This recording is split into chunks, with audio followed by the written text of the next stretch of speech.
on va voir ensemble quelques notions de géométrie dans l'espace à connaître en seconde.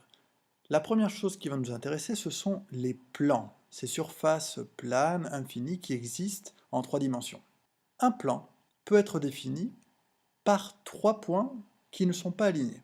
Qu'est-ce que ça veut dire? Ça veut dire que si je prends trois points qui ne sont pas alignés, il n'y a qu'un seul plan qui passe par ces trois points.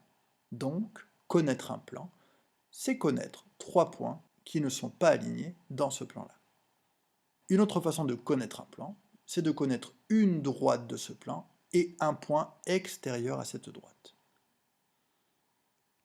Enfin, une autre façon de le dire, c'est de connaître deux droites séquentes.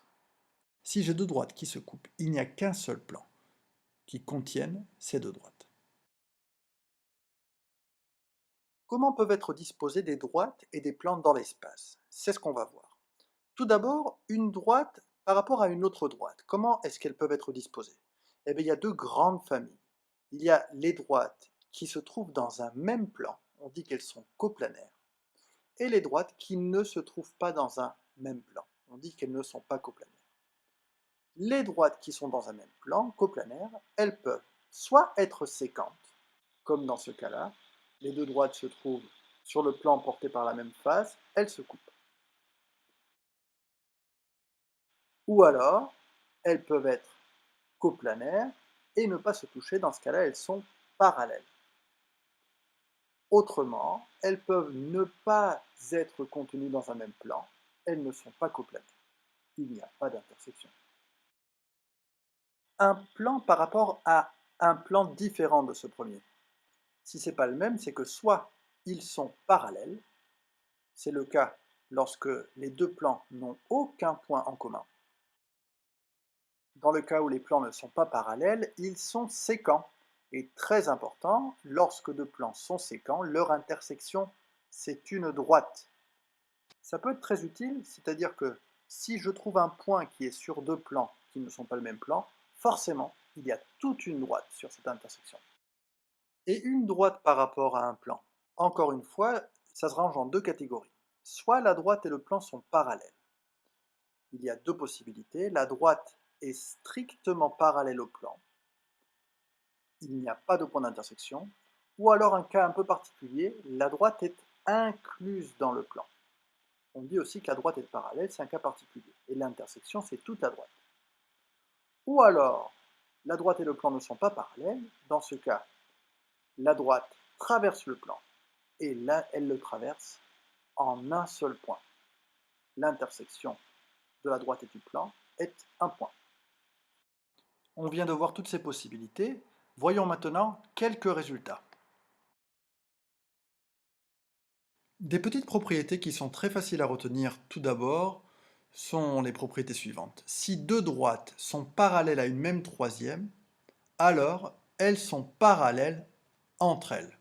Cette propriété qui était vraie dans le plan, elle est aussi vraie dans l'espace. Exactement dans le même esprit, si deux plans sont parallèles à un même troisième, alors ils sont parallèles entre eux. Ces deux propriétés sont faciles à retenir. Voyons des théorèmes.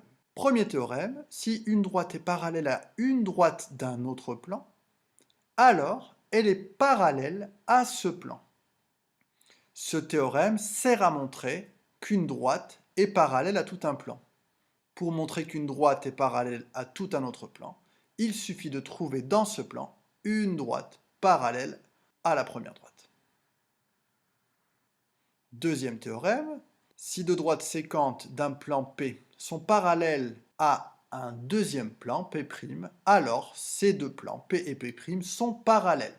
Ceci sert à montrer que deux plans sont parallèles.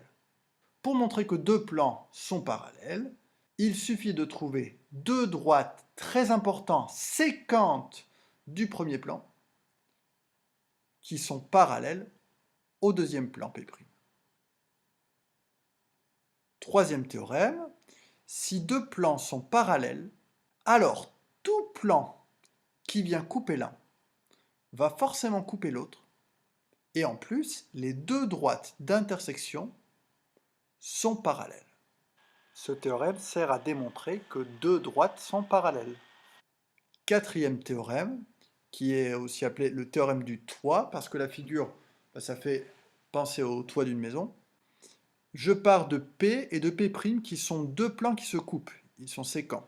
D est une droite du premier plan, et D' est une droite du second plan. Si ces deux droites sont parallèles, alors l'intersection du premier plan et du deuxième plan est une droite qui est aussi parallèle à D et à D'. Ce théorème sert à démontrer un parallélisme entre deux droites. Attention, dans la figure que je vous propose, on voit bien un toit dans un sens, mais on peut être amené à utiliser ce théorème avec la figure dans une autre orientation.